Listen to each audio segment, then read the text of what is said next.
क्या कभी आप लोगों को ऐसा लगा है कि आपने पढ़ाई तो की है बट एग्जाम टाइम पर आपके ब्रेन में सब कुछ मिक्सड अप हो गया, या कॉन्सेप्ट तो समझ में आए हैं लेकिन रिवीजन टाइम पर याद रखना मुश्किल हो गया। तो देखो भाई, ऐसा मोमेंट हर स्टूडेंट फेस करता है, फिर चाहे वो एवरेज हो या टॉपर। और जब हम किसी और को टॉप करते हुए देखते हैं, खासकर जब उसने हमसे कम पढ़ाई करी हो, तो हमारे दिमाग में सबसे पहले एक ही सवाल आता है, मैं भी तो उतनी ही पढ़ाई करता हूँ और उतना ही फोकस हूँ, लेकिन उसके बाद भी उसके ज्यादा नंबर आए और मेरे कम। इस वीडियो में मैं आपको वही स्टडी टेक्निक्स बताने वाला हूँ जो प्रैक्टिकली वर्क करती हैं। और हाँ, मेरा फेवरेट स्टडी मेथड मैं लास्ट में बताऊंगा जो मेरे लिए कंसिस्टेंटली काम करता है और आप सभी के लिए भी करेगा अगर आप वीडियो को एंड तक ध्यान से देखते हो तो। Technique number 1, spaced revision. अक्सर सभी स्टूडेंट की यही शिकायत रहती है कि भाई मैंने पढ़ाई तो की थी पर एग्जाम टाइम पे सब कुछ दिमाग से गायब हो गया। तो ये प्रॉब्लम बेसिकली आपके रिवीजन पैटर्न के गलत होने की वजह से है। ज्यादातर स्टूडेंट सिर्फ 1 या 2 बार ही रिवीजन करते हैं या फिर लास्ट मोमेंट में सारा सिलेबस देखते हैं। कुछ सालों पहले तक मैं भी यही करता था, पर जीनियस स्टूडेंट एक साइंटिफिक रिवीजन गैप फॉलो करते हैं जिसे कहते हैं स्पेस्ड रिवीजन। इसका सिंपल मतलब होता है कि जो टॉपिक आपने आज पढ़ा है उसे बार बार रिवीजन करो, लेकिन हर रिवीजन के बीच में गैप थोड़ा थोड़ा बढ़ाते जाना। सो इसे हम लोग एक एग्जांपल से समझते हैं। मान लो आपने मंडे को एसिड एंड बेस पढ़ा, तो इस टॉपिक का रिवीजन शेड्यूल कुछ इस तरह से होना चाहिए। डे 1 में आपने इस टॉपिक को पढ़ा और इसके नोट्स बनाए, और फिर डे 2 में पहली बार रिवीजन किया उन्हीं नोट्स से, और फिर एक दिन का गैप छोड़ के डे 4 में दूसरा रिवीजन किया एक्टिव रिकॉल के साथ। फिर डायरेक्ट डे 7 में फाइनल रिवीजन किया पूरा टॉपिक टेस्ट लेने के साथ साथ, जिससे आपको पता चल सके कि आपने कितना प्रोग्रेस किया है। तो अब सवाल आता है कि इस मेथड से होता क्या है। पहले दिन टॉपिक तुम्हारे दिमाग में फ्रेश होता है, दूसरे दिन तुम्हारा ब्रेन उसे शॉर्ट टर्म मेमोरी से निकाल के लॉन्ग टर्म मेमोरी में डालने लगता है। चौथे दिन पे तुम चेक करते हो कि कितना याद हुआ है, यही रियल टेस्ट होता है। और फिर 7वें दिन तुम उस टॉपिक को मास्टर कर चुके होते हो। इस सिस्टम को फॉलो करने के लिए कोई फैंसी ऐप या टूल नहीं चाहिए, बस एक सिंपल नोटबुक लो और हर टॉपिक का रिवीजन डेट लिख लो। फिर चाहे तुम स्कूल स्टूडेंट हो या कॉम्पिटिटिव एग्जाम के लिए प्रिपरेशन कर रहे हो, यही सिस्टम तुम्हारे दिमाग को जीनियस लेवल मेमोरी देना स्टार्ट करेगा। ये साइंटिफिकली प्रूवन है, इसीलिए 100% वर्किंग है। सो एक बार ट्राई जरूर करना। टेक्निक नंबर 2,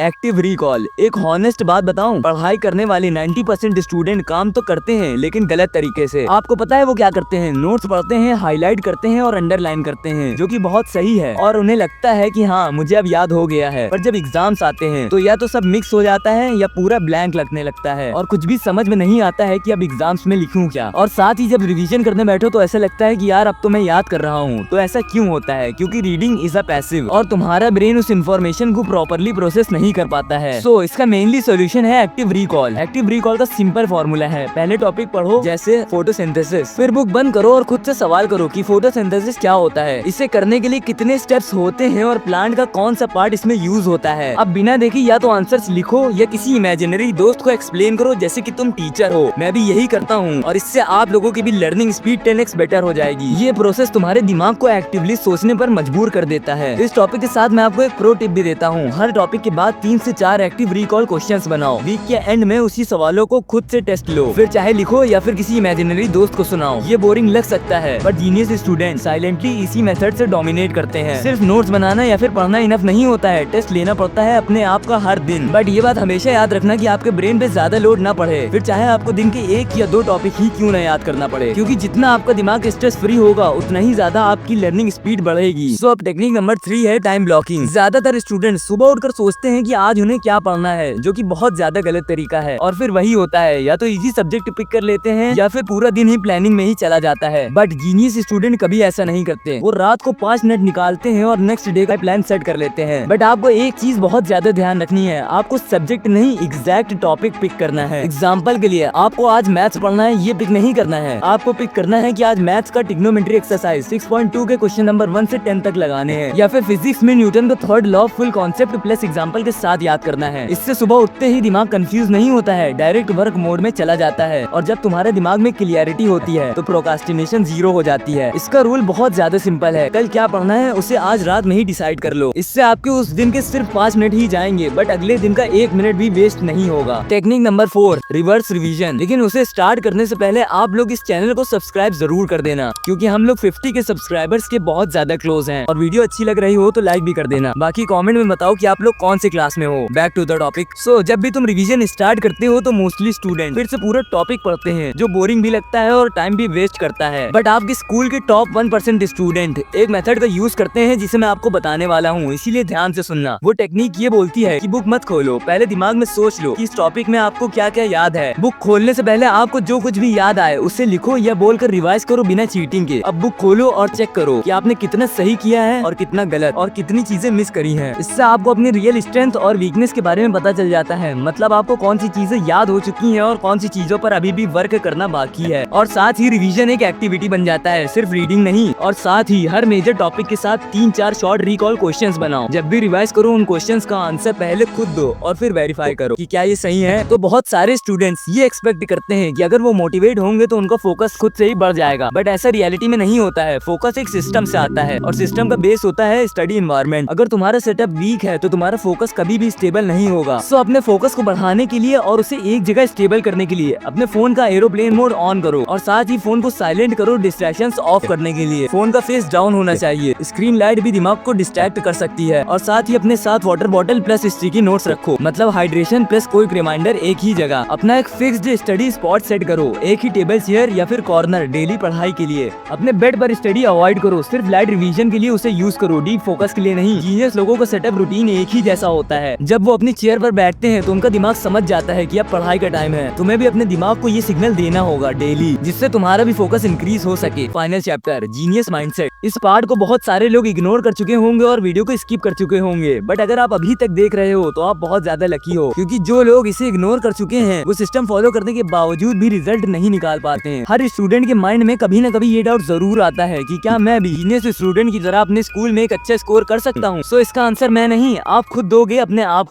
को, मुझे और हर उस स्टूडेंट को जिसे आप जानते हो। उससे ये बात पता है कि सबका आईक्यू अलग अलग होता है, सबकी लर्निंग स्पीड और स्टडी टेक्निक्स भी अलग होती हैं, लेकिन सिस्टम और डिसिप्लिन उस डिफरेंस को कवर कर सकता है। एक जीनियस माइंडसेट का मतलब होता है हर दिन 1% बेटर होना, अपने टाइम और एनर्जी को सही जगह यूज करना और एफर्ट्स के बिना रिजल्ट की उम्मीद न रखना। एक सिंपल लाइन हमेशा अपने दिमाग में याद रखना, टैलेंट का फायदा तभी होता है जब तुम उसे यूज करना जानते हो, उसे डेली ट्रेन करके। मैं आपसे एक हॉनेस्ट क्वेश्चन पूछना चाहता हूँ, जिसका आंसर आप मुझे कमेंट सेक्शन में जरूर देना कि क्या आपने कभी 2 घंटे बैठकर पढ़ाई की है। ज्यादातर बंदों का आंसर होगा हाँ, और मेरा भी हाँ ही है। पर 30 मिनट्स पढ़ाई करने के बाद ही दिमाग हैवी लगने लगता है। आप डेली ये तो सोच लेते हो कि आज 4 घंटे तक पढ़ाई करें, पर फिर 1 घंटा भी प्रॉपर पढ़ाई करना मुश्किल लगने लग जाता है। ये प्रॉब्लम तुम्हारे साथ ही नहीं होती, बल्कि हर स्टूडेंट के साथ होती है, क्योंकि हम अपने ब्रेन की फोकस लिमिट को इग्नोर करते हैं। सो इस प्रॉब्लम का एक सॉलिड सॉल्यूशन है 25x5 डीप फोकस सिस्टम, जिसे मैं पर्सनली फॉलो करता हूँ और ये मेरा पर्सनल फेवरेट भी है। इस सिस्टम को यूज करना बिल्कुल सिंपल है। 25 मिनट से फोकस से काम करो और फिर 5 मिनट का कंप्लीट ब्रेक, फिर next time 25 minute focus session और फिर से 5 मिनट का ब्रेक। दिन में सिर्फ 2-3 बार ही इनफ है, इससे आपके दिमाग पर ज्यादा प्रेशर नहीं पड़ेगा। इन 25 मिनट्स में आप एक टॉपिक को सिलेक्ट करो, एग्जाम्पल केमिस्ट्री में कार्बनिक कंपाउंड्स, फिर एक टाइमर लगाओ फोन में या क्लॉक में, डिस्ट्रैक्शन 0, फोन उठाओ, इंटरनेट ऑफ होना चाहिए, जिससे आप थोड़ा सा भी डिस्ट्रैक्ट ना हो। सिर्फ पढ़ना नहीं है, लिख के या रिकॉल भी कर सकते हो। 25 मिनट्स के बाद ब्रेक लेके वॉक करने जाओ या पानी पियो, अपनी आंखों को रेस्ट देके, फिर फ्रेश होके इसी तरह से आपको रिपीट करते रहना है। तो अब सवाल आता है कि इससे फायदा क्या होता है। इससे आपका ब्रेन ओवरलोड नहीं होता, तुम्हारा ब्रेन शॉर्ट बर्स्ट में फोकस रहता है, इससे एनर्जी भी सेव होती है। 2-3 घंटे की पढ़ाई फील नहीं होती, लेकिन एक्चुअल में आप 2-3 घंटे की पढ़ाई कर चुके होते हो। और इससे मोटिवेशन की भी जरूरत नहीं पड़ती, तुम फिक्स टाइम पे काम करते रहते हो, मूड के बेसिस पे नहीं। जब मैं ये मेथड यूज करता हूँ तब मुझे एक्चुअल में लगता है कि मैं पढ़ाई कर रहा हूँ, न टाइम वेस्ट होता है और ना ही गिल्ट रहता है। और दिन के एंड में जब मैं देखता हूँ कि मैंने 3 सेट्स कंप्लीट कर लिए तो खुद पे ट्रस्ट बनने लगता है। यही सिस्टम तुम भी अपने रूटीन में डाल सकते हो, कोई फैंटेसी मेथड नहीं। अगर तुम इस वीडियो में बताई गई सभी टेक्निक्स को साइलेंटली फॉलो करते हो तो तुम्हारे कंसंट्रेशन, मेमोरी प्लस रिजल्ट तीनों में ड्रास्टिक चेंज आएगा। आप लोग इसे आज से ही स्टार्ट करो। बाकी अगर आपको एक परफेक्ट और ऑलराउंडर स्टूडेंट बनना है तो आप लोग मेरी इस वीडियो को भी चेक कर सकते हो।